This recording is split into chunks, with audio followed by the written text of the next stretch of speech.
আসসালামু আলাইকুম। কাছে এবং দূরে, দেশ এবং প্রবাসে সকলকে জানাই আমার আন্তরিক শুভেচ্ছা ও অভিনন্দন। আমি সংযুক্ত আরব আমিরাতে দুবাই থেকে আপনাদেরকে প্রতিনিয়ত নিউজ দিয়ে থাকি।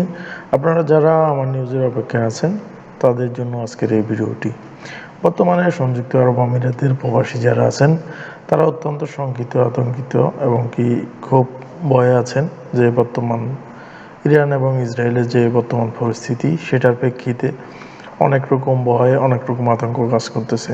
ইতিমধ্যে আপনারা দেখেছেন টিভি মিডিয়ার মাধ্যমে এবং কি নিউজের মাধ্যমে সিলেট মৌলভীবাজারের সালেহ আহমদ নামে একজন দুনিয়া থেকে চলে গেছে।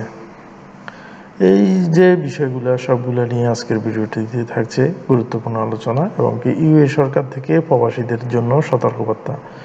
আপনারা যারা সংযুক্ত আরব আমিরাতে আছেন এবং যাদের আত্মীয় স্বজন আছেন তারাও দেখতে পারেন এবং আত্মীয়দেরকে শেয়ার করতে পারেন, কারণ এই বিষয়গুলো যদি না জানেন আপনার আত্মীয় স্বজন বা আপনারা হয়তো অনেক বড় বিপদে পড়তে পারেন।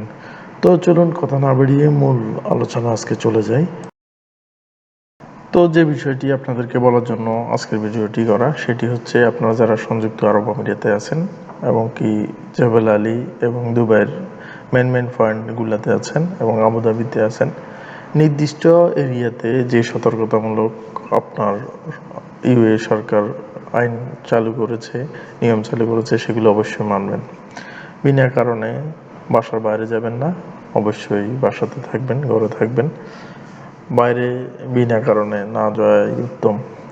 এবং বাংলাদেশ দূতাবাস বাংলাদেশি জনগণের জন্য বলেছে সোমবার আপনারা এই বাংলাদেশ দূতাবাস খোলা থাকবে, যদি কারো প্রয়োজন হয় ইমার্জেন্সি, যেটা আজকে না করলে নয়, তাহলে আপনারা আসতে পারবেন। আর যদি মনে করেন এক সপ্তাহ পরে করলেও হবে বা 15 দিন পরে করলেও হবে, তাহলে 10-15 দিন পরে আসিয়েন, সেটাও সংযুক্ত আরব আমিরাত দূতাবাস বলা হয়েছে। প্রবাসীদের আরও কিছু বিষয়ে ওনারা ধারণা দিয়েছে, সেটা হলো শুকনো খাবার এবং আপনার ফাস্টফুড এবং নগদ টাকা সাথে রাখার জন্য। অবশ্যই নগদ টাকা এবং শুকনো খাবার যদি সম্ভব হয় সাথে রাখবেন, যে কোনো মুহূর্তে যে কোনো পরিস্থিতি যাতে মানিয়ে নিতে পারেন। এবং বাংলাদেশের দূতাবাসের সাথে যদি আপনারা কোনো সমস্যা মনে করেন যোগাযোগ করবেন। এছাড়াও ইউএ সরকার থেকে যে ঘোষণাটা এসেছে সেটাও আপনাদেরকে জানিয়ে দেওয়া দরকার। কিছু উৎসুক জনতা আছে বিভিন্ন রাষ্ট্র থেকে বা বিভিন্ন জায়গা থেকে কোনো কিছু মিসাইল বা কোনো কিছু যদি পড়ে, আপনারা অবশ্যই এগুলার ছবি উঠাবেন না এবং এগুলো সোশ্যাল মিডিয়ায় দিবেন না, কারণ এখানে আপনার যে কোনো কিছু ছবি এবং আপনি যদি ভিডিও বানান, এখন এই সরকারি রুল অনুযায়ী এটার বিরাট অঙ্কের একটা জরিমানা আপনাকে গুনতে হবে।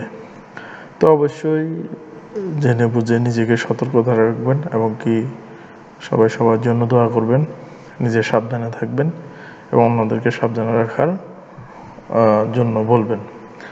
আতঙ্কিত না হয়ে ধৈর্য ধারণ করবেন এবং কি মনকে শক্ত রাখবেন, মনোবল হারাবেন না। আশা করি ইনশাল্লাহ পরিস্থিতি সঠিক অবস্থায় ফিরে যাবে।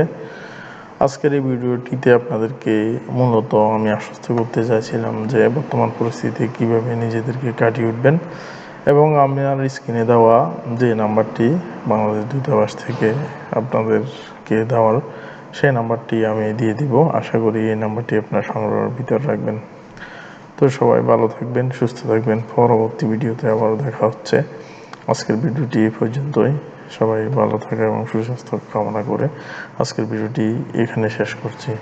আল্লাহ হাফেজ।